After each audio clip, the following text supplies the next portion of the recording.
The Buccaneers head into the bye at 6-2 after a defensive dismantling of the Saints. That and more on today's episode of Locked On Bucs.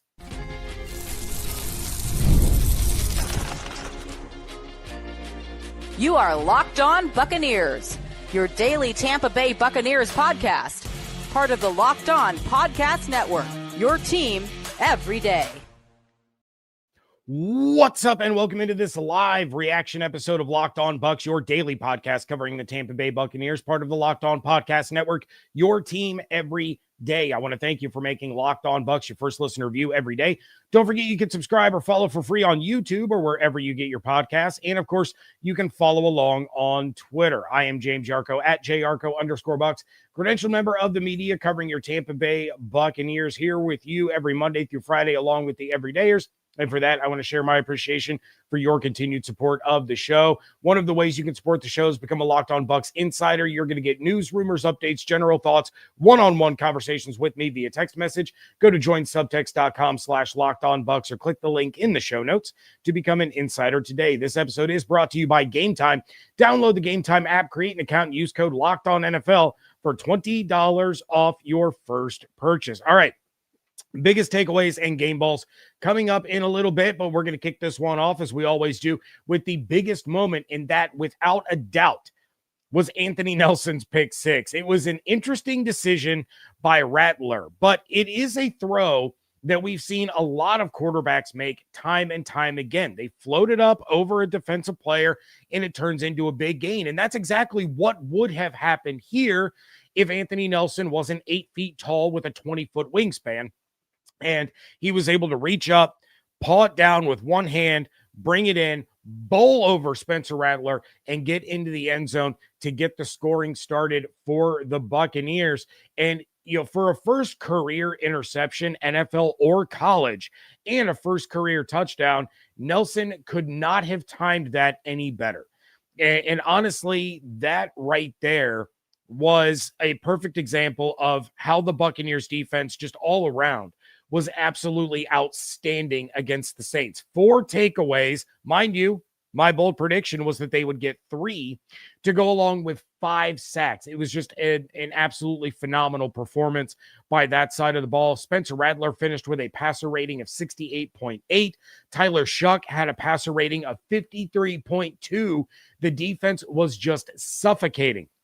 And I have to say that the secondary is really starting to come into their own now. Dean, McCollum, Morrison, and Parrish all had standout plays in this game. You have Tyke and Antoine continuing to be one of the best safety tandems in the NFL. And now with the pass rush starting to figure some things out to overcome all of these injuries, this defense could be really, really scary coming out of the bye. But I also have to talk about the other biggest moment, and I know some of you in the chat are already waiting for this, and that was when the Bucs got completely screwed by officiating for the second time in 6 days. So Rashid Shaheed fumbles the ball.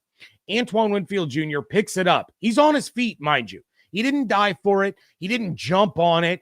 He's standing on 2 feet, bends over and picks it up, and then takes it to the house. Then, after review, the refs take the touchdown off the board because they said there was an inadvertent whistle and the play had to be stopped. Now, apparently, that was an inadvertent dog whistle because the Fox broadcast replayed the entire sequence with just the field mics and there was no whistle. None of the players stopped moving, stopped playing. All of the Saints were pursuing Antoine Winfield Jr. because there was no whistle.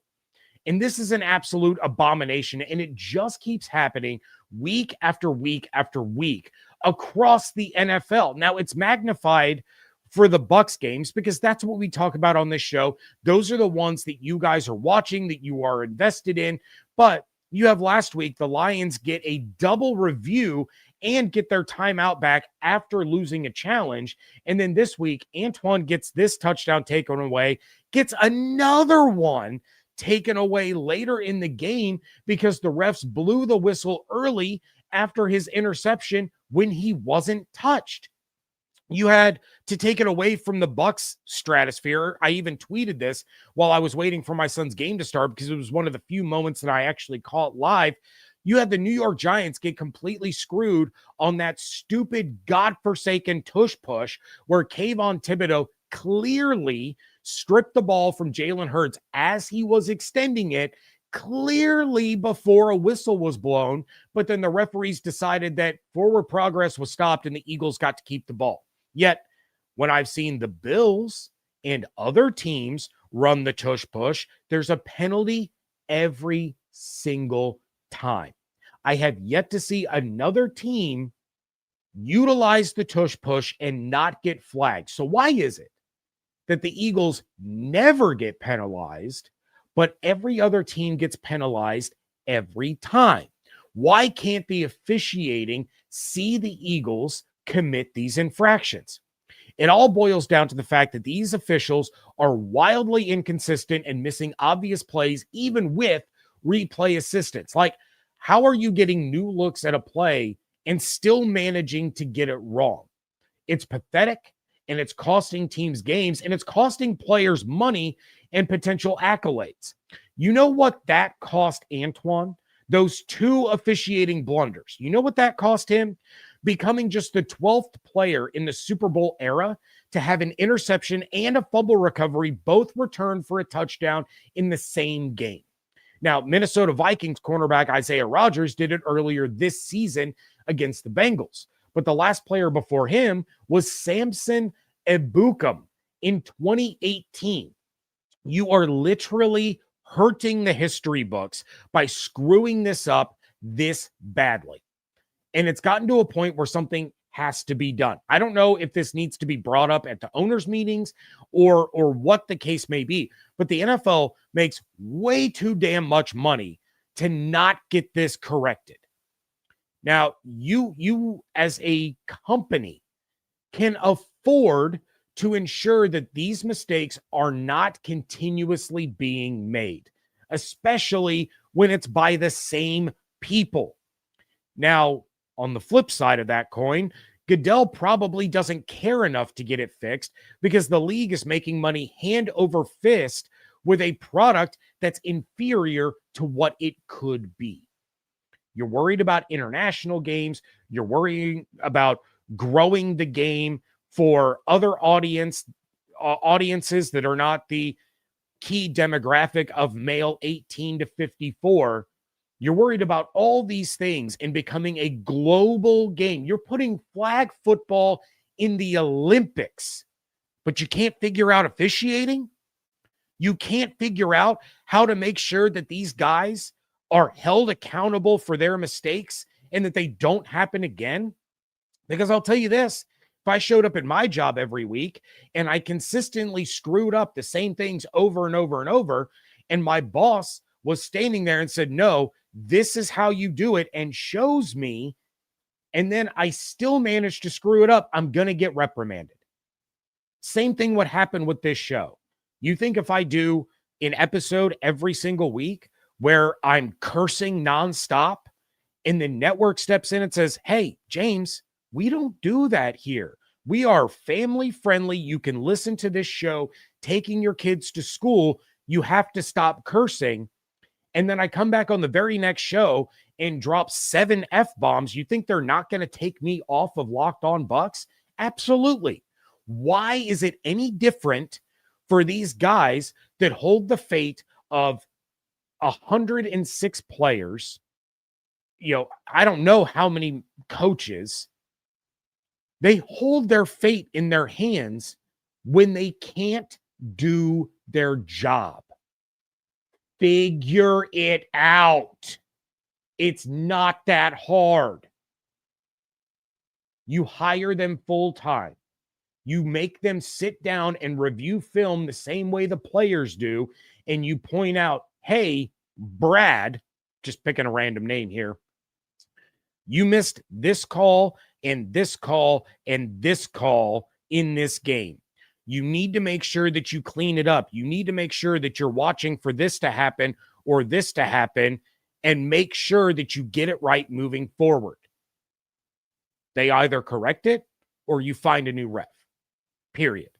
Instead, we're hiring bankers and lawyers and whoever else that has time to kill on a Sunday to go officiate these games, and it's pathetic. It's terrible, and it's a disservice to the people that are spending their hard-earned money to watch this game week in and week out, especially since you have to subscribe to like 5 different streaming services in order to watch all of your team's games. Figure it out. Going to jump into the chat real quick because that went way longer, excuse me, than I expected it to go. Christopher says, refs get paid way too much to be that bad every game. And it seems like it's gotten worse, right? It didn't seem like there were this bad of officiating mistakes even like 3 years ago. Why is it getting worse when you're starting to try to implement more technology to help? Figure it out. Reginald says, Elon Musk, fix it. Yes. Hire that dude to fix it. Sway to the Z. I've been saying this for 20 years. Fine and suspend the refs who can't do their job. Exactly. Because as part-timers, being an official in the NFL that's a privilege. It's not a right. You are getting to work these games, and if you're not doing the job that you're hired to do to work these games, you shouldn't get to go anymore. Who cares if they're punished by not working the playoffs? Okay, hold everybody to that standard. You don't do the job good enough, you don't get to do week 11 between the Saints and the Jets, because Saints and Jets fans don't even watch that game. So just take them out. Take them out. It's ridiculous. Absolutely ridiculous. All right, biggest takeaways from this game, that is coming up next on today's episode of Locked On Bucs. This episode is brought to you by PrizePicks, the daily fantasy app where making the right call can actually pay off. You and I make decisions every day, but on PrizePicks, being right means cashing in. With football back, PrizePicks is the simplest and fastest way to get in on the action. Just pick more or less on 2 to 6 player projections, and you can turn your takes into real prizes all in less than 60 seconds.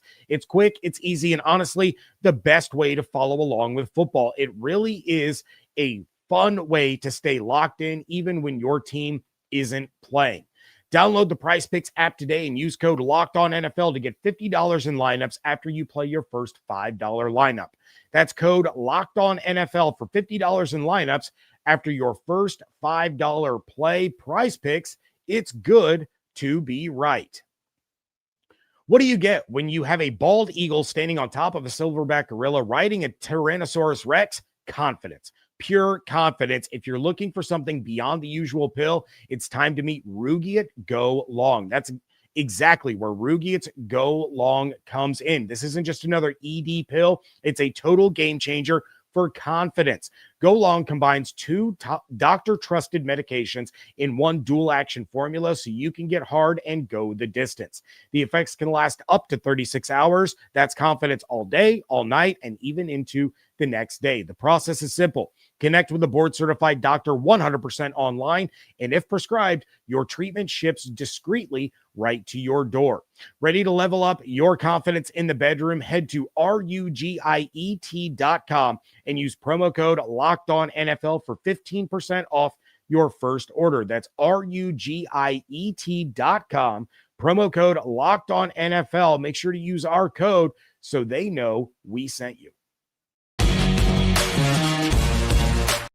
Thank you again for making Locked On Bucs your first listen or view every single day. You guys are killing it in the live chat. I appreciate you all so much. And biggest takeaways in this one, and I have one major takeaway from this game, and that is, thank goodness that the bye is this week, because this offense needs a complete reset. Here's the problem that I'm seeing over the course of the last couple of weeks.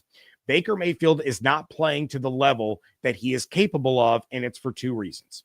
We're going to start with number 1, and that is that the offensive line has been absolute trash for 2 straight weeks. You know things are bad when Tristan Wirfs is getting absolutely worked by Chase Young on a consistent basis. I don't think Tristan Wirfs has had that bad of a game in his NFL career. And for it to come against a player like Chase Young rather than, a Myles Garrett or a Trey Hendrickson or a, Nick Bosa, that says something.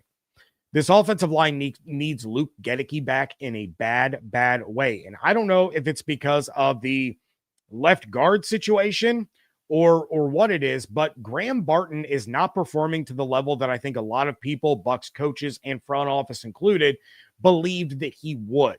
He is getting beat way too often, and it is causing problems in both the run and the pass game. It's creating a lot of pressure on Baker Mayfield. It's creating a lack of running lanes for Rashad and Sean Tucker. There is no excuse at all to need 8 plays to score from the 1-yard line. No excuse.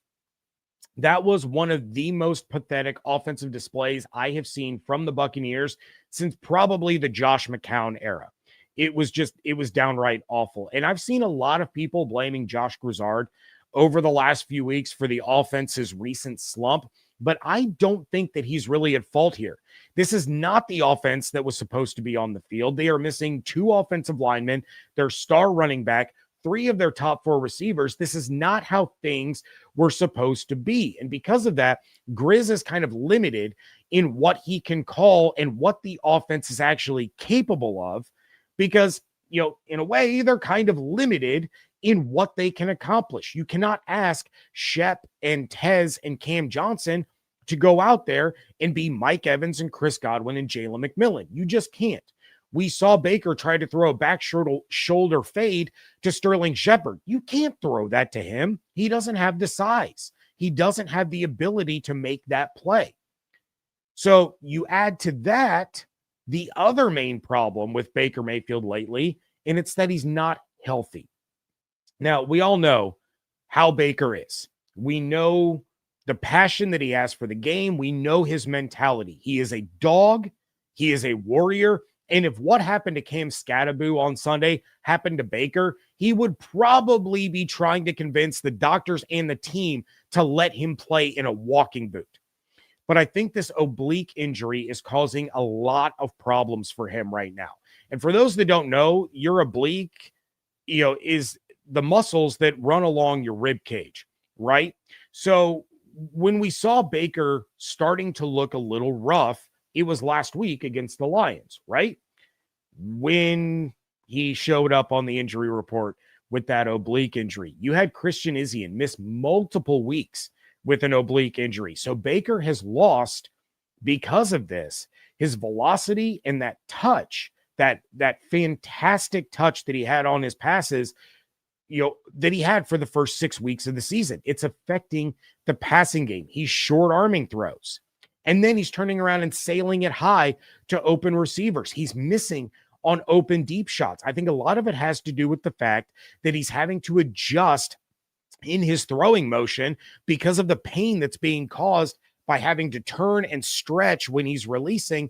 And, the force that he's putting into this passes just isn't working. Now, in his defense, Baker should have had a lot better day than he did against the Saints because Emeka Egbuka did not have a great day. He had a couple of passes that hit him in the hands that he absolutely has to bring down. Yes, Baker was late on that deep pass that would have been a touchdown, but Egbuka still got both hands on it. He has to be able to bring that down. There was another one on the sideline where it just hit off of his hands and he didn't bring it in. I say all of that to say this. The Bucs needed this bye in a huge way because Baker is never, ever going to take himself out. But he needs time to rest and heal. That was part of his downfall in Cleveland. He was playing through a shoulder injury that he had no business playing through because he was trying to do what was best for the team. And he felt that a 60% him still gave them a better chance to win than his backup. That's what you get with Baker. That's why fans love him. They love the grit. They love the playmaking. They love the snarkiness, but they love the toughness. So he's never going to be the guy that says, I just can't go.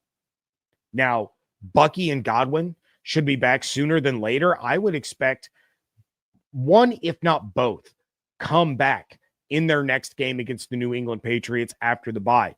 That's going to start to open things up. Bucky opens up the run game a little bit more because he brings the threat of those explosive plays. He also brings the threat of explosive plays in the passing game. And then Godwin, although he wasn't himself in the 2 games that he played, he still poses enough of a threat just by being out there that it's going to open some things up for Emeka Egbuka. Tez has come on strong. I love what I'm seeing out of Tez Johnson, but he still doesn't have the resume or the pedigree to draw enough attention away from Emeka Egbuka the way we saw Egbuka thriving earlier in the season. Godwin does. McMillan, when he comes back, he does because of that late season surge that we saw from him last year. Teams know that he is a threat to make a play anywhere on the field, and he has breakaway speed. So you're going to start to see things turn around a little bit when those guys start to come back. You still need Luke Gedeke. The right guard position is going to be a problem the rest of the year. I think it'll get a little bit better once Luke Haggard is able to return, but you need Luke Gedeke back. And then we'll see if Haggard coming in at right guard helps improve Graham Barton's play, or if maybe the Bucs need to have a conversation after this season that, look, we wanted Barton at center. We projected him to be a center. It's just not working. We need to move him, and we need to find a new alternative there to be the guy that's snapping the ball to Baker Mayfield. But it all starts with Baker and his health, because I truly believe that that is what has held this offense back over the course of the last couple of games. All right, going to jump into the chat again real quick. Eddie says, I don't want to hear excuses. Baker's been bad. I'm not disagreeing that Baker has been bad, but I'm going to say to you something that my dad said to me years and years ago.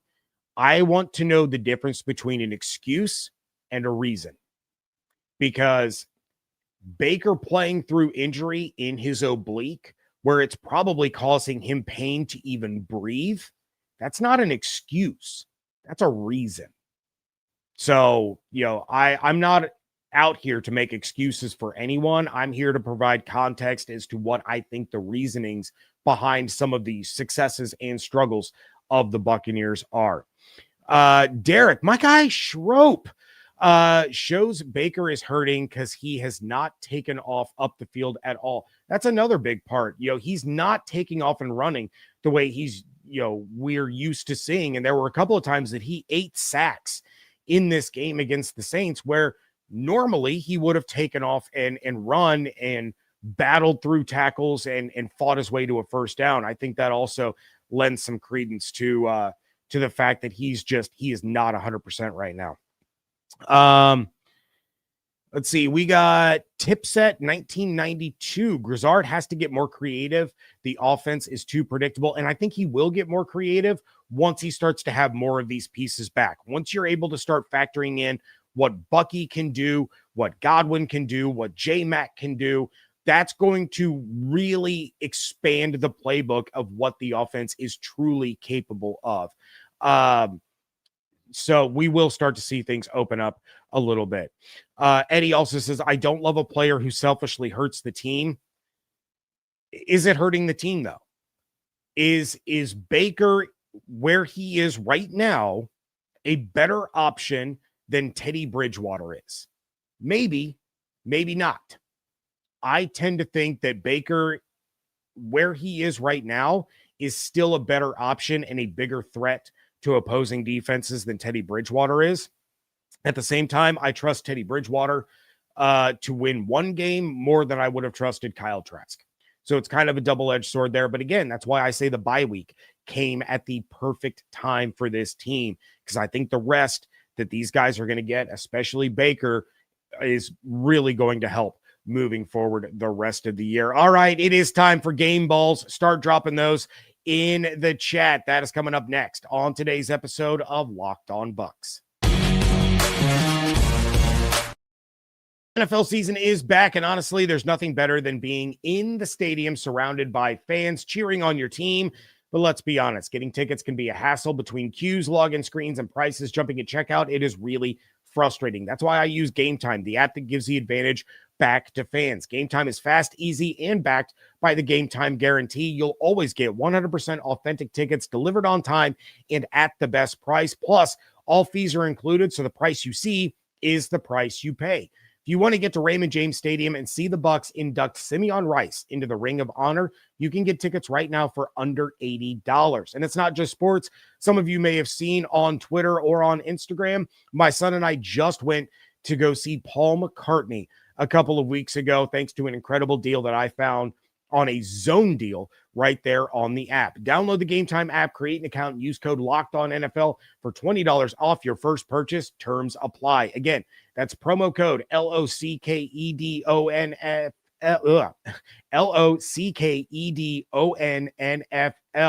for $20 off. Swipe, tap, ticket, go.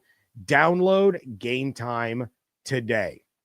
The NFL season is back, and FanDuel is making sure that you're ready for kickoff with a can't-miss offer. Right now, new customers can bet just $5, and if your bet wins, you're going to get $300 in bonus bets to use across the app. FanDuel is where I always go to place all my parlays, my prop bets, and my game bets for just about every sport. The Buccaneers are entering the bye week at 6-2 and are now sitting at minus 550 to win the NFC South. They are also plus 120 to win 12 games, minus 1,200 to make the playoffs, but they have dropped all the way down to plus 3,000 to win the Super Bowl behind the 49ers, Colts, Patriots, Chargers, Seahawks, and even the Ravens.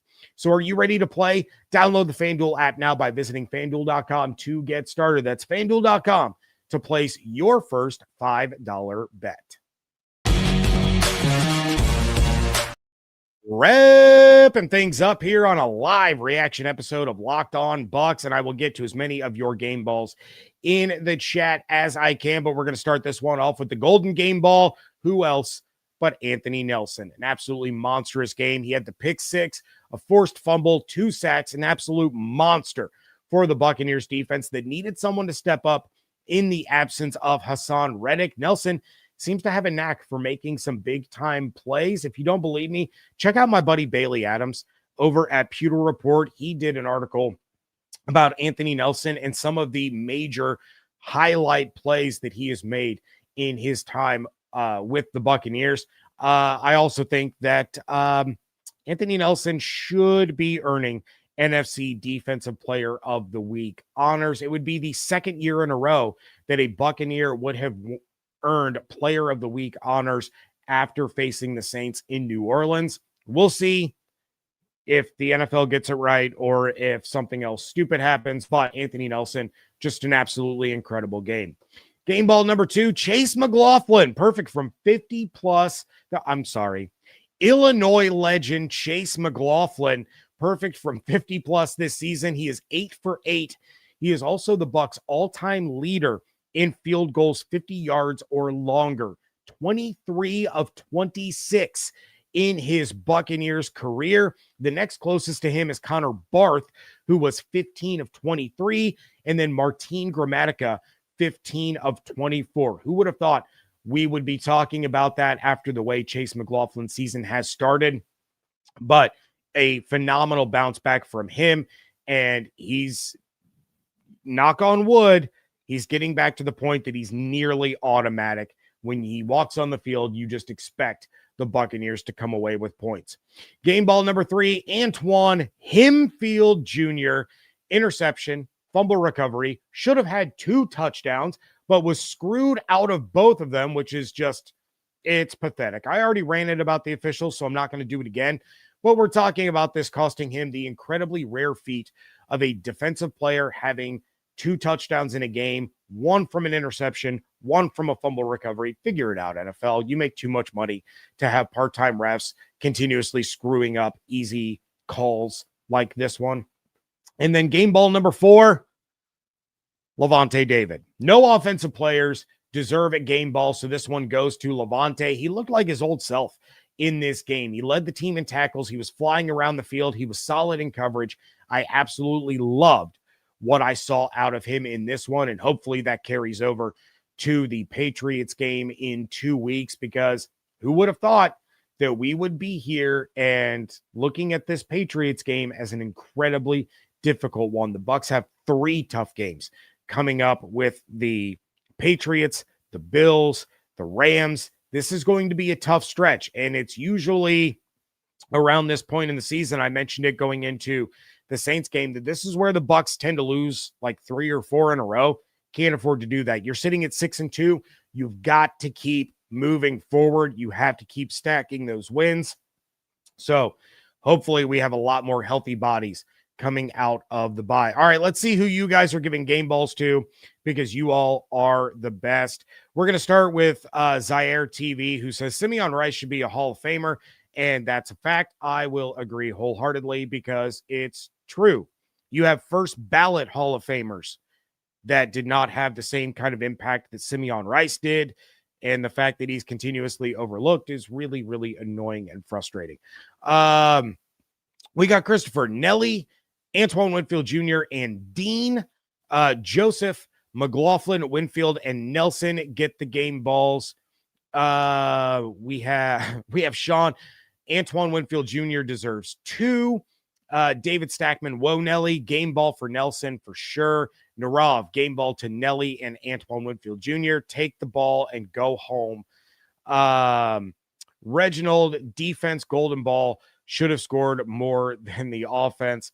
Demon Hunter, golden game balls go to Nelly and Tweez. Jamel gets a game ball, as does Jacob Parrish, and Tez and Chase finish off the list. Todd gets a game ball. I don't mind the Tez game ball. If I had to choose somebody from the offense, it would have been Tez. Again, he continues to become a bigger and bigger part of the team. Made an incredible catch for a first down where he got absolutely depleted on the hit, held on to the ball. That's a tough dude. So if I was going to give one to the offense, it would have gone to Tez.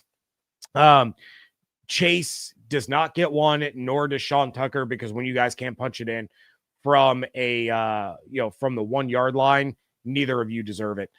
Joseph also says McLaughlin on an all-pro level. Scotty J, game ball, Mac money, and his 50-plus yard kicks. He flushes, he shanks down. He flushes his shanks down the toilet so fast, then it goes at it again. Yeah, he's got the Ted Lasso thing going on. Be a goldfish. He forgets about it. He moves on to the next kick, and we're reaping the benefits of that now. Fausto, I'm late, but I made it. Antoine Winfield Jr. and Nelly for game balls.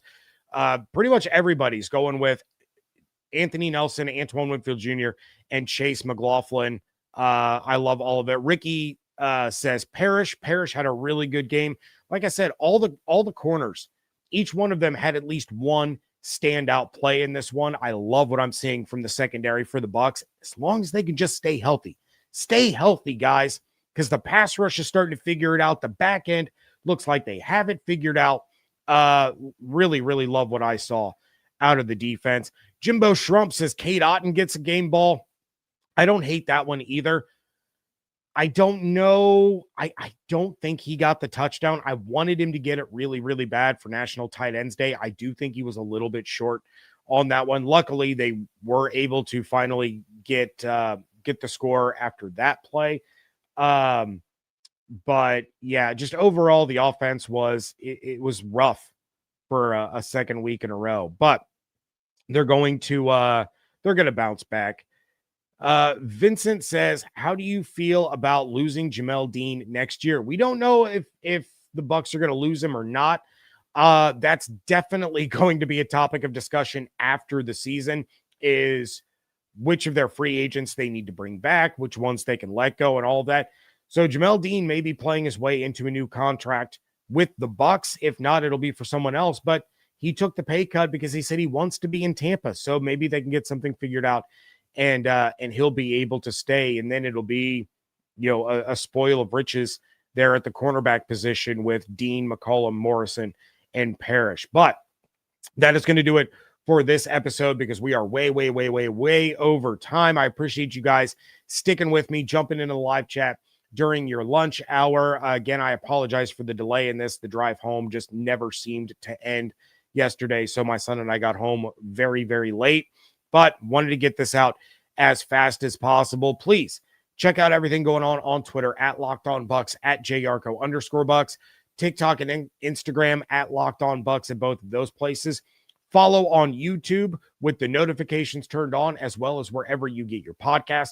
Become a Locked On Bucs insider. Go to joinsubtext.com/LockedOnBucs or click the link in the show notes.